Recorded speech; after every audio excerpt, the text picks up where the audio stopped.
gërëm nañu leen mbokk yi ci ànd beeg ñun ci ITV ñeent fukki simili ak juróom moo tegu ci midi bismillah leen ci xabaaru njoloor si li ci gën a fës ñetti jëwriñ ci nguurub Macky Sall di janook taskatu xabaar yi bokk na ci Abdoulaye Diouf Sarr bi ñu dénk wàllu pàcc mi tey nag daal dina fësal ni kon yegg nañu ci ñaareelu vague contamination Covid 19 askanu Sénégal ne la ñuy xaar mooy ay yu jël ay mesures yu mucc ayib ngir mbas mi bañ a wasaaroo ci Sénégal dañ leen teewul nu mu gën a yaatoo ci ndorteelu xabaar yi ak reportage bu Mame Seynabou Babou. Plan Sénégal émergent ndax nag dina mën a dëgërlu ci mbas mi ci réew mi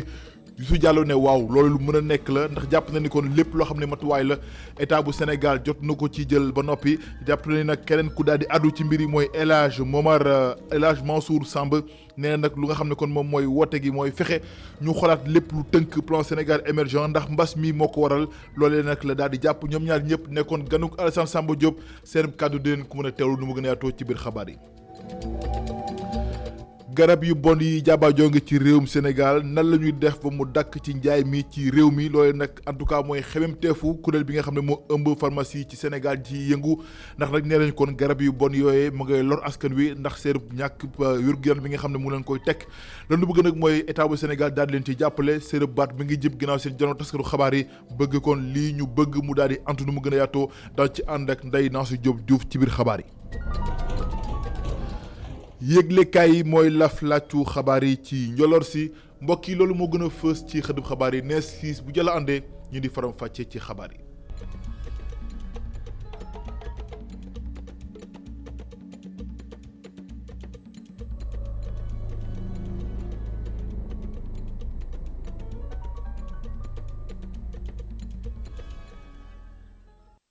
mbokk yi salaamaaleykum ñu ngi leen di sant bu baax di leen gërëm rafetlu seen ànd ak ñun ci ITV xabaaru njoloor si des koy tàmbaleeg nu ko junjee ci ndorte li assemblée nationale ak mbasum Covid 19 ne na fa sarax ba tax nag am na benn député boo xam ne ñàkk na ci bakkanam am ci kenn koo xam ne kon am na yees woppi Covid 19 di njiitu tekki Mamadou Lamine Diallo ba tax kon ay doxalin foo ñu daal di ko lal yu yees ngir rek mbas mi bañ a wasaaru foofee ca péccum ndaw réew ma bokk na ci nag li nga xam ne moom mooy séance plénière yi léegi ci huis clos lañ koy daal di defale bu ko defee kon ñu bëri kon duñu ko daal di teewee lu ci mënti am kon loole ay dogal la yoo xam ne jël nañ ko yees foofee ca pencum ndaw réew mi mbas meeg tolluwaayam ci Sénégal ni ki tey téeméer ak benn nit ñu am yees woppi Covid 19 bokk na ci juróom fukk ak ñaar yoo xamante ne ni ay cas contact la ñeent fukk ak juróom-ñeent yi di cas communautaire amu ci kenn koo xamante ne ni kon cas importé la ñaari nit ñoo ñàkk seen bakkan ci mbas mi ni ki tey ji leneen li ci mën a jàpp rek mooy ñeent fukk ak juróom-benn yoo xamante ni wér nañu ci mbas mi am nag am fukk ak ñaar yoo xamante ne ñu ngi ci suutaas waxtu wi lu toll nag ci ñeenti téeméer ak juróom-ñaar fukk ak ñaari nit ñoo des ci loxo docteur yi ci hôpital yi ngir ñu toppatoo seen wér-gu-yaram maa ngi la ko junj ci ndorteelu xabaar yi mbas mi ci Sénégal ak plan Sénégal émergent bi nu samp ci réew mi ngir suqaliku yaa am ci réew mi ndax dina mën a dëgërlu Youssou Diallo moom nag nekk PCA bu Sonacos ne lépp kon war na mën a nekk ndax moom mu jiite club plan Sénégal émergent la mu daal di xam ne nag moom mooy lépp li war ngir rek dëgërlu gu war ngir état bu Sénégal daal di ko am ngir mën a mucc ci mbas mi amee na ko ñu teewli kàddoom Youssou Diallo nekkoon ganuk Alassane Samba Diop ay kàddoom ci micro Babacar Fall. Sénégal mi ngi doon dem ci yoon bu baax a baax ci développement am parce que bi président Macky Sall ñëwee léegi taux de croissance yi nga xam ni mosul weesu ay 3% dem na ba weesu 7% moyenne bi nekk 6,5% nga xam ni loolu takku na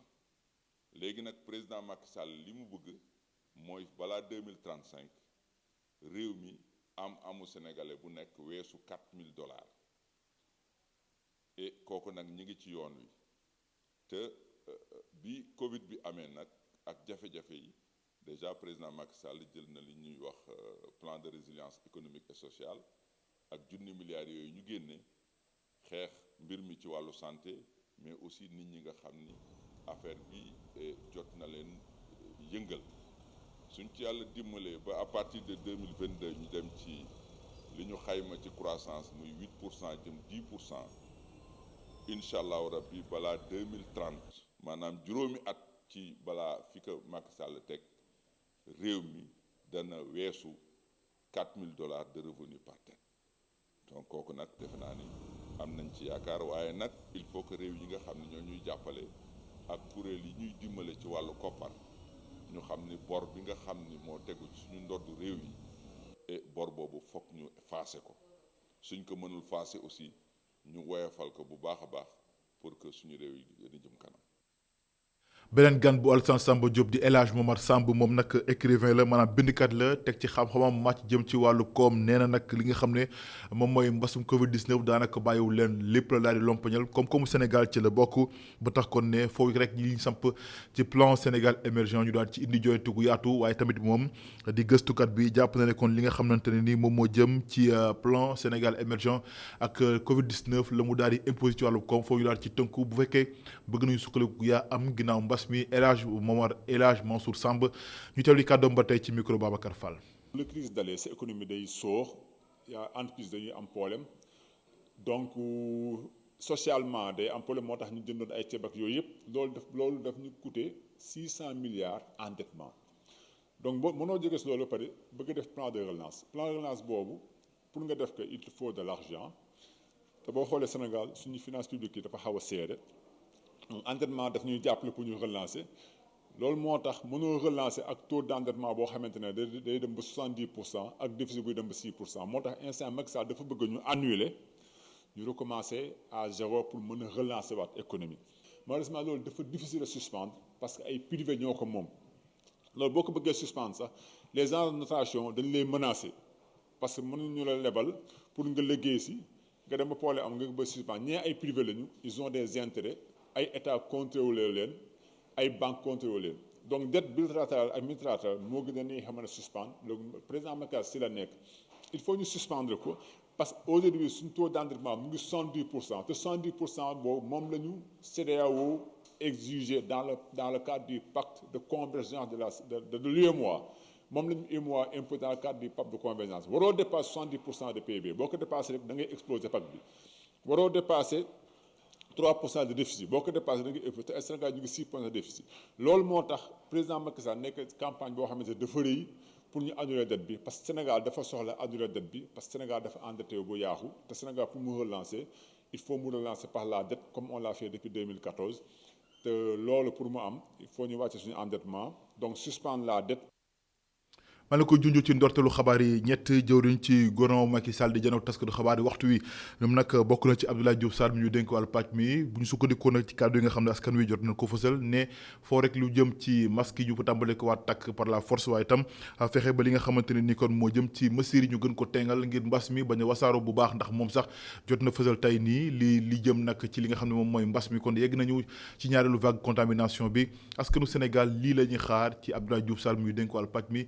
maam Seynabou bu reportage. Abdoulaye Diouf Sarr ñoo ngi koy xaar ci taxawaay bi mu nar a am ci yokkute mbas mi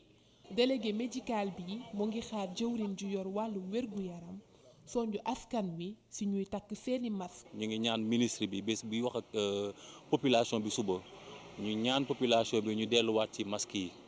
wàññiwaat également rassemblement yu bari yi parce que tamit loolu mooy tax feebar bi di gën a law donc vraiment loolu daal ñu ngi ko ciy xaar. pour mu ñaax askan gi ñu leen wax dëgg neex yàlla nañ jëlaat masque yi dimbali suñuy waajur surtout parce que gis nañu effectivement chaque fois cas grave yaa ngi augmenté te cas grave yi boo xoolee 80% des cas personnes âgées yi la. takk masque ci biir oto yi nekk na lu jëwriñ ji war a taxaw bu baax a baax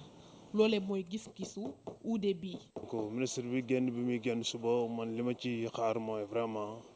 kon ñu gën a ñaax nit ñi ci ñu respecter les mesures barrières surtout ci oto yi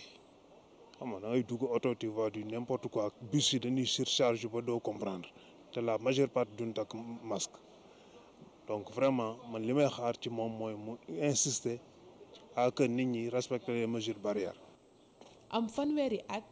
xale bu góor bi ragal ngir ñu delluwaat ci couvre-feu. ñu leen di wax ne leen daal moom confinement xam naa ne moom. neexul ci réew mi ndaxte bii jàll nii dafa metti torop ci ñun kon nag bii di ñëwaat ni nañ ko xoolaat bu baax ndaxte askan bi ñu ci bari buñ xëyee dañuy wuti luñ am te buñ xëy duñ yor dara kon nañuy xool heure biñ koy defee ak ndax nit ñi mën a liggéey mën a toppatoo bu baax seen njaboot quoi. ñi ëpp ci askan wi ñoo ngi sàkku ñu gën a sàmmonteeg digle ak tere waa kër docteur ngir ñuy wàññi wàllante bi ci askan wi. ay mesures yu yees jëm ci wàllu dem beeg dikk bi jëwriñ gu ñu ko dénk di Mansour Faye moo ko daal di fësal ne nag léegi li ñu dippee takk masque par la force day daal di doon li war ci bërëbu ci dem beeg dikk bi ci oto yi moo xam nag ci public bi wala ci privé gi ñoom Mansour Faye nag communiqué bi nga xam ne daf na ko fësal mooy daal ñi nengu ci wàllu dem beeg dikk bi foofu rek ñu daal di ko sol moo xam chauffeur seeg client yi waaye tamit ñi nga xam ne ko dañoo nekk sax seen oto ñoom kese ñu ngi leen di daal di xelal wala bokk wax leen kon ngir ñu daal di takk seen masque nu mu waree loolee kon mooy bataaxal bi nga xamante ne nii tukkee na ci jëriñ gu ñu dénk wàllu dem beeg dikk beeg infrastructure loolee nag xaatim la boo xam ne ndiki sànq loo ko daal di fësal ba tax ko muy ñax askan wi ku ne ci ñun mu jël ay matukaay waaye itam daal di mën a mën a tënku ci digle yi bàyyi ko ci kër docteur yi ngir mën a mucc ci mbasum Covid 19. leneen ci wàllu xabaar ak ñi nga xam ne ñoom ñooy yëngu ci wàllu industrie pharmaceutique nee nañu nag fi mu ne nii danoo mer ba futu ndax li ko waral mooy garab yu bon yi nga xam ne mu ngi jaba jonge ci réew mi te nag faw mu dàkk ndax jàpp na ni ko loolee day am ay njeexintal ci askan wi rawatina seen wér-gu-yaram dañoo genoog taskatu xabaar la ñu gonte ni ki démb ñu ànd ci leeral ak Ndeye Nancy Diop Diouf. njaayum garab yi ci mbedd mi doon na liy lëmbe réewum Sénégal bés bu ne ñu dégg ne jàpp nañ ci lu bari loolee tax na ba kuréel gi ëmb mboolem industrie pharmaceutique bu Afrique subsaharienne daal di door lépp luy activité ngir xeex yooyu le garab ñuy jaay ci mbedd mi ak yeneen. moo nekkoon pour ñu xam un peu pourquoi association bi ñu mettre ko en place donc dañ ko mettre en place d'abord pour aider à améliorer, comme vous pouvez le voir, et promouvoir la santé ci suñu dëkk yi ñu nekk. Donc ça c'est l'objectif principal, on va dire. Mais aussi beneen objectif bu ñu am ba créer association bi mooy ñu mën a xeex lépp lu ñuy wax contrefaçon, c'est-à-dire produits yi nga xamante ni defuñu ko en règle wala respecté wul réglementation yi respecté wul voilà contrefaçon. Donc ñu xeex lépp luy contrefaçon ci suñu dëkk yi parce que ñëpp xam nañu que vraiment contrefaçon c'est un fléau, c'est un problème particulièrement en Afrique. Donc aujourd'hui suñu objectif mooy ñu xeex donc produit contrefait yooyu. kuréel gi dina teg ay pexe yu bari daal di ci lëkkaloo ak ministère de la santé. ñu ngi am ay projets yoo xamante ni c'est des projets à venir ñu ngi ciy discuter comme sànq lu ma wax am nañ benn projet de table ronde bu war a am courant premier trimestre 2021. Donc ci événement boobu dinañu profiter inviter aussi autorités sanitaires yi ñu am yépp ci dëkk bi nga xamante ne dina mën a waxtaan pour mën a mettre en phase pour mën a mettre en place ay projets par exemple notamment ci affaire contrefaçon am ay campagnes de sensibilisation par exemple des choses comme ça pour mën a toujours jëmale santé bi ci kanam. jëfandikoo garab yu baaxul yi nga xam ne dañ koy jaay ci mbedd mi dina faat téeméeri junni nit par at fii ci Afrique bu ñu sukkandikoo ci waa organisation mondiale de la santé. des ba tey ci wàllu wér-gu-yaram dem ca diwaanu Fuladu foofu nag amal nañ fa campagne de sensibilisation yu yaatu ci dëkk ba juróom-ñeenti fan jàpp fukki fan ak juróom ci weeru décembre gii kon lañ ko daal di fësal loolee nag tax ba ñi nga xam ne ñooy SEDAF yi bëgg ñaax ndaw ñekk askan wi ngir ñu mën a fàggandiku ci wopp gii di sida loolee nag mooy li bàyyeekoo ci ndaje bi nga xam ne kon amal nañ ko ci SEDAF yi moom nag kii di Daniel Bassène Faye moo ko daal di fësal ne nag ren ji li di mbas mi kon moo waral ba ndaje mi dañ ko amal ci dal ñu teewli kàddoom Daniel Bassène Faye ci micro Seydou Diatta. waaw dañ ko def de façon sobre pour encourager nit ñi tam ñu bañ a fàtte ne ñu ngi ci contexte su mbas bi moo tax mobilisation bi xaw a néew pour mën a respecter les mesures barrières donc semaine femme sida bi ministère de la femme la famille le genre et la protection de l'enfant jagleel jigéen ñi du 9 au 15 ñun waa SEDAF de Kolda ñun ñoo koy mëne ci région bi ndaxte ci région yi yëpp Kolda dafa bokk ci les régions marquées comme rouge mooy maanaam fa la ñu gën a fësal jàngoro bi moo tax ñun ñu bëgg ci dugal suñu loxo bu baax a baax moo waral semaine bi yëpp presque dañuy def ay dépistage ci Vélingara Mif ak fii donc ay jigéen yaa ngi yëngu ci département yooyu yëpp donc en tant que représentante du ministère de la femme ma lancé appel à tout le monde maanaam njaboot ji ñun jigéen yi ñu ngi ci woo góor yi jeunes yi ñëpp daal ñu ngi leen di woo ci xeex bi parce que tey bëgg nañu ñëpp vraiment ñu xam seen statut dépisté wu ndax ñu teel a mën a jël en charge seen bopp. lépp juróom-benn junniy tonne juróom-benn junniy kilogramme ci Sénébar la ñu daal di lakk ni ki démb ngir rek loolu mu ngi bokkoon ci xeex bi nga xam ne su mun nañ ko ngir xeex lépp lu jëm ci wàllub Sénébar ak lu ko ajo atum 2019 ak 2020 loolu nag ki démb ko lañ ko daal di amal ci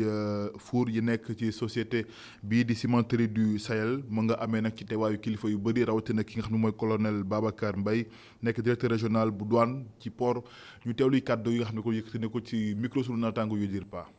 boo xoolee rek lépp li cocaïne bi rek tey liñ fi lakk jege na 1 tonne 900 tonnes yu teg la 900 kilos yu teg la valeur bi rek yegg na ci 72 milliards juróom fukki milliards yu teg ñaar boo xoolee tamit li ca des muy hashish xeetu ñax la boo xamante ni moom it dañ koy utiliser mu nekk ñoll lañ cay lakk tey rek ëpp na 5 tonnes yu teg 5 tonnes 138 yoo xam ne ñu ngi koy lakk tey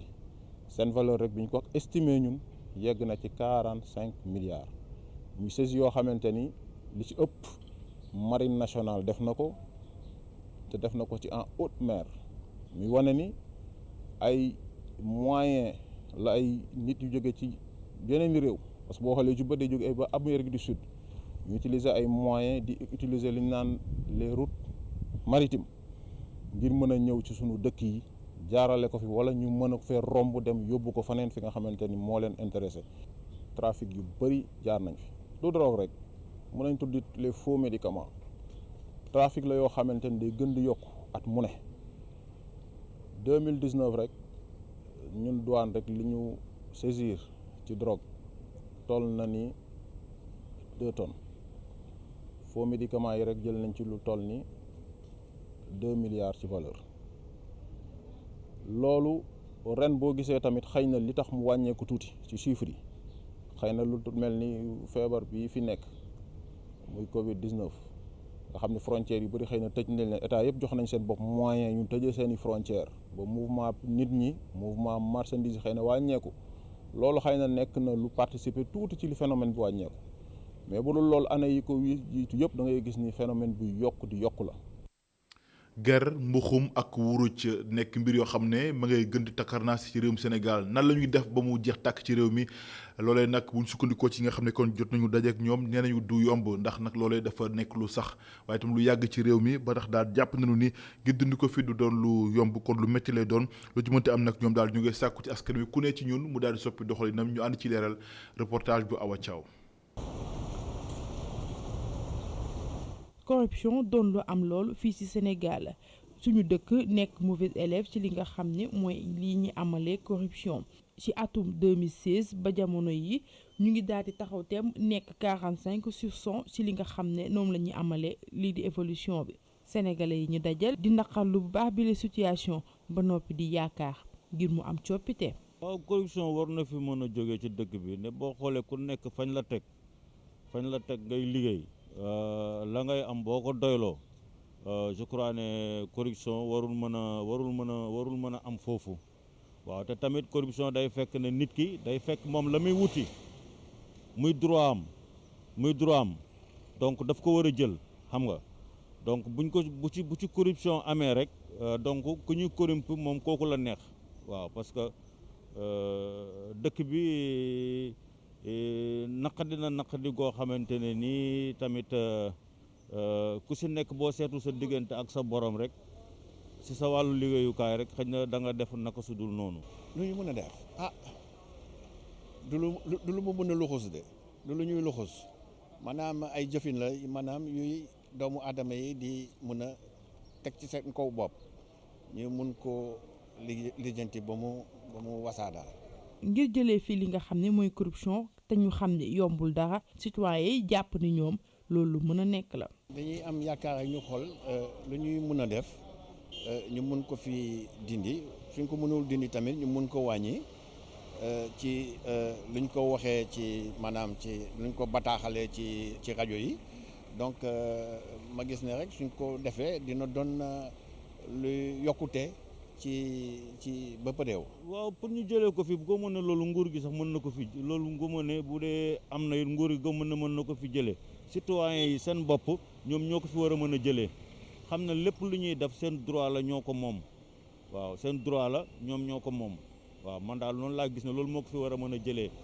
waaw ñoom seen bopp état bi ak nguur gi war ko fi mën a mais doomu aadama yi seen bopp ñoo war a xam luy seen droit ñu di ko jël. journée mondiale de la corruption tey lañ ko fêté fépp ci àddina bi phénomène bi di continuer di law fii si suñu dëkk doo noppi di jaaxal suñu askan ñoom nag li ñuy laaj mooy mu am benn changement de comportement ngir ñu mën a dàqal corruption bi nga xam ne mu ngi yàq lu bari ci biir suñu société bi.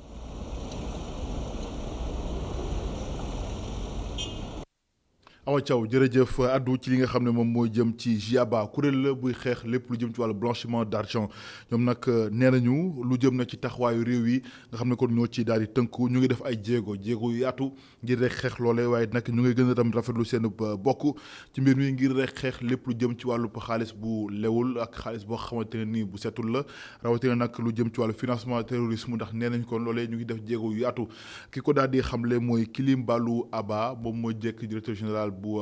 lii di GIABA mu ngi ko yëkkatee kàddu yi te ba ñuy màggal seen ñaari fukki at yoo xamante ne ni kon amee nañ ko ñu ngi ko daje bi nag ñu ko amalee fële ca Somone ñu teewlu kàddoom. En réalité, les efforts sont faits par les autorités de tous les États membres. ca dëgg-dëgg jiitu réew yi ëmb GIABA ñoo ngi defi jéego wande li ñuy xaar ci ñoom amagul firnde bi moo di bi ñu defee rapport bi tukkee ci càmbaru biir bi benn réew muccul ci yeddaange ndax xool nañu lépp lu doyadi ci doxalin yi moo tax ñu andi ci ay xalaat yu war a joyanti jëf yooyee li ñu mébatoon ci réew yi amuñu ko nañu ko bëggee woon moo tax ñu gis ne foog ñu jiite réew yi wéral seen dogu ngir ñu mën a xeex ni mu waree soppali koppar yu setul ak tamit financé bi ñuy financé terrorisme ci ëttu ndajo yu yaatu ci suñu biir ay digal jib na ci ngir su amee ay manqué cim réew ñu taxawal ab mbooloo muy saytu mbir mi dem ci réew mile ak réew yi mel ni moom ngir joyanti la dëngoon ci doxalin yi nga xamante ni dafa waroo ak xeex setal koppar yu tilim ak financer terrorisme ñu fexe ba ñu teguwaat ci yoon bi nga xamante ni moom la ñu tànn. Afin de traiter du blanchiment de capitaux du financement du terrorisme. mouvement jeunesse action bu Géejawaay nee nag lu nu bëgg mooy foo ñu daal di xoolaat taxawaay bi nga xam ne kilifa réew mi amee nañ ko ngir xeex lépp lu jëm ci ñàkkum xëy ndaw ñi waaye tamit lu jëm ci wàllu yarin gi jàpp nañu nag état bu Sénégal loolee lu mënta ñàkk la foofu mu daal di jointi taxawaayam ci wàllu wooyu waaye nag ñu gën a ñaax ndaw yi gën leen tàggat ngir ñu mën a des ci réew mi bañ a jël kon mbëkk mi di dem Barça wala Barsak Mamadou Lamine Fati. fexe ba taxawu ci jàngum ndaw yi le dina tax ba seen ëllëg mën a ñooñ lu nu mel ñi nga xam ne ñoo nekkee ci mouvement jeunesse action pour le développement nekkee ci Géejawaay di ko jël def ko seeni moomeel. donc tey jii war nañ xoolaat suñu système war nañ defaat benn assise wala états généraux boo xam ne dañu war a toogaat càmbaraat gëstuwaat lépp loo xam ne mooy suñu éducation boole ci daara yi boole ci njàng mu olof bi boole ci lépp parce que munoo dem sans sa culture la culture est la base de tout développement la Chine maîtrise sa langue les autres pays qui se développent ils maîtrisent leur langue aujourd'hui war nañ mën a xam sunu langue di jàngee sunu langue di jokkook sunu langue donc foofu la ñu war a poser sunu base de développement. ndaw yu bari yi di jël gaalu looce yi di dem ci géej gile war naa tax nguur gi xoolaat bu baax a baax lu muy defal ndaw yi lee ci dëkk gile du nu mel di gëm-gëmu kiy jiite mouvement jeunesse action pour le développement. mbëkk mi xanaa lu dul xol bu jeex lu dul tristesse boo gisee vraiment li xew nga xam ne vraiment y a de quoi revenir sur terre mais aussi y a de quoi État Sénégal revoiraat ses politiques d'emploi et ses politiques de développement parce que tey jii war nañu mën a xool exactement li nga xam ne moom la population bi soxla ñu leen koy defal tey jii war nañ bàyyi les licences de pêche yu ñuy jaay parce que ñun ñoo ko gën a soxla fu mu nekk nii gox yi nga xam ne ñoom ñooy sàmm gox yi nga xam ne ñoom ñooy napp gox yi nga xam ne ñoom ñooy bay ñoom ñoo fi am problème te loolu buñ ko réglé wul du ñu am développement parce que développement mooy lan maîtriser sa agriculture nag c'est un tout c'est la pêche c'est l'élevage c'est tout. gunge xale yi ndaw yi ak seeni waajur ci wàllum jàng doon na li nga xam ne mooy bëgg-bëgg mouvement jeunesse action pour le développement ak Guédiawaye ñoom sax ñu ngi woo nguur gi le mu xoolaat bu baax a baax taxawaay yu mu war a def ci ndaw yi le. Mamadou Lamine Fati jërëjëf gu jëwriñ gu ñu dénk wàllu aménagement du territoire ak collectivité territoriales yi ba tey buy wëyal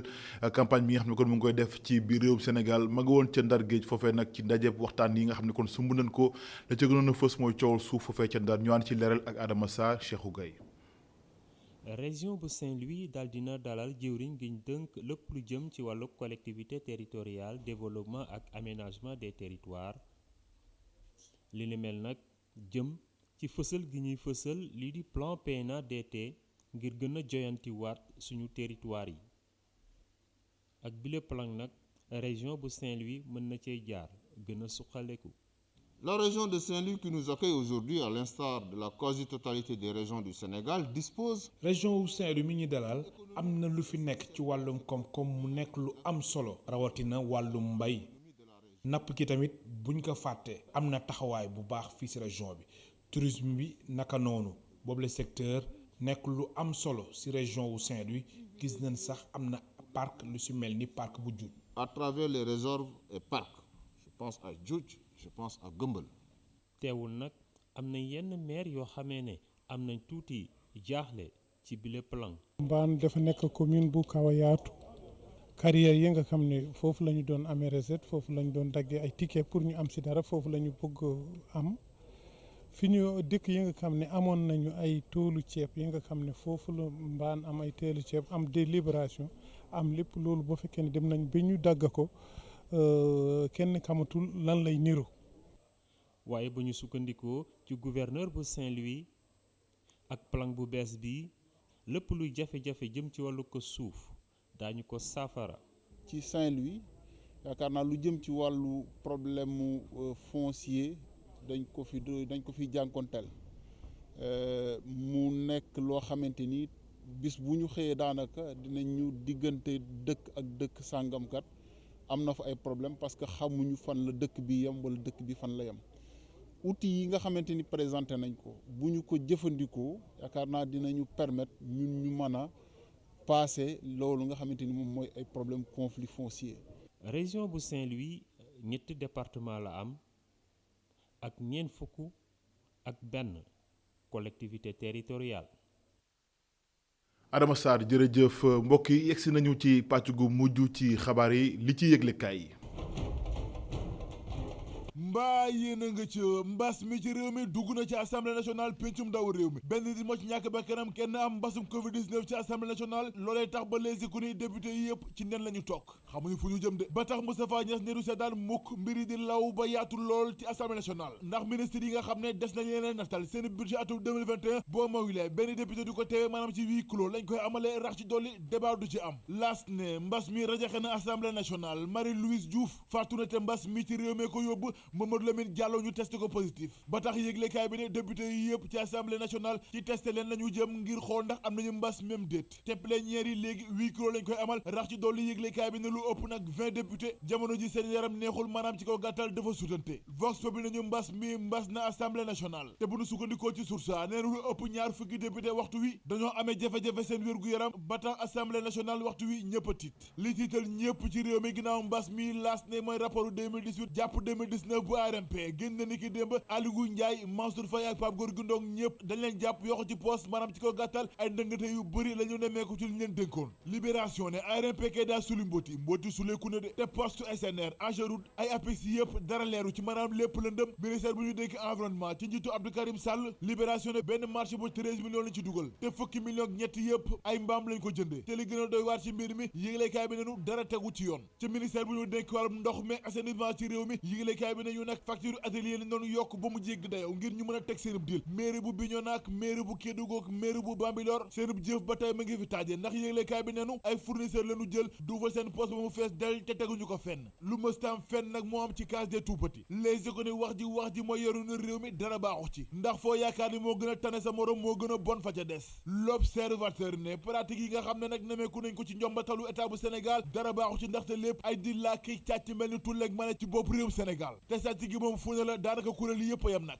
Le Quotidien ministère de l'économie et des finances ministère de l'intérieur ONAS PENA ak Senelec ñoom kenn du ñoom ndax jalgate gi fa la fekk baax la tribune ne mbas meeg tolluwaayam ci réew mi pétrole beeg gaz bu Sénégal du ko fekkee te nag am na xabaar bu naqari ci réewum Sénégal jëm ci wàllu pétrole beeg gaz bi enquête Quotidien ne pétrole gaz beeg Sénégal kay daanaka dara seddul te nag njàmbat gi foo ko natt weesu na ko Vox Populi nañu njàmbat li kay ma nga ci hôtel yi yeeg tourisme ci Sénégal te boobu mooy lay mbir mi musiba dëgg la nar a jural askanu Sénégal ginnaaw jafe-jafe yi nga xam ne mbas mi indi na ko ci réew mi loolee tax ba syndicat bi nga xam ne moo ëmb ñi liggéey ci hôtel yi yeeg ci tourisme ci Sénégal te jiitu Moustapha Kane di artu nguurub Sénégal ndaxte nee na junne juróomi téeméeru entreprise yi Sénégal boo mayul dinañ tëj ràpp seen buntu lu ëpp téeméeri nit ñàkk seenum xëy te loolee bu ci indiwul saafara ci fan yu ñu jëm musiba dëgg lay doon jiitu réew mi Macky Sall musiba lay bañ ci campagne njënd ak njaayam gerte bu Sénégal Le Soleil ak Le Témoin nenu moom njiitu réew mi Macky Sall ma ngay wàllu Sonacos ak huiliers ci Sénégal L'Évidence ne ginnaaw Thiès kaay benn dëkk ñaari gaar Habib Niang gaanu njiitu réew Macky Sall wu yees wi démb toj na Géejawaay ndax meeting gu rëy la fa amal lu toll ci ñeent fukk ak ñaari kaar Njaga Njaay bàyyi ko fu ne dikk ci meeting gi L'Évidence ne en tout cas jigéen ñeek ndongo daara yee nekk ci Géejawaay démb meruñu ndax ku nekk ci ñoom Habib Niang borom ànd suqali Sénégal suqali na la laas ne ki doolu bay des kay démb mooy Pape Cheikh Diallo bu TFM ndax gars yi démb mayuñ ko leen retewuñ ko ginnaaw ba mu ne nit du ñuul yi nag seen bopp dañoo ndura ki golo waaye déet waay yëglekaay bi ne waaye Pape Cheikh Diallo doodu ko defati bu mukk ndax gars yi retewuñ ko mayuñu ko leen taal jëppët lañu ko def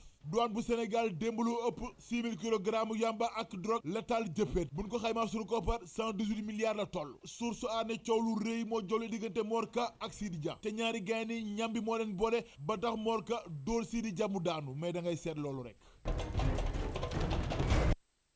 gërëm leen bu baax mbokk yi ci ànd beeg ñun ci ITV loolee laf laajtu xabaaru joloor si gërëm ñëpp ñu ci jàpp ba lépp yemb rédaction bi jox leen dig daje xabaaru maraxi bu ca landee fii ak boobu ngeen wéy di ñu topp ci ITV ndax mbir ngi ci jërë ngeen jëf ñoon ak jàmm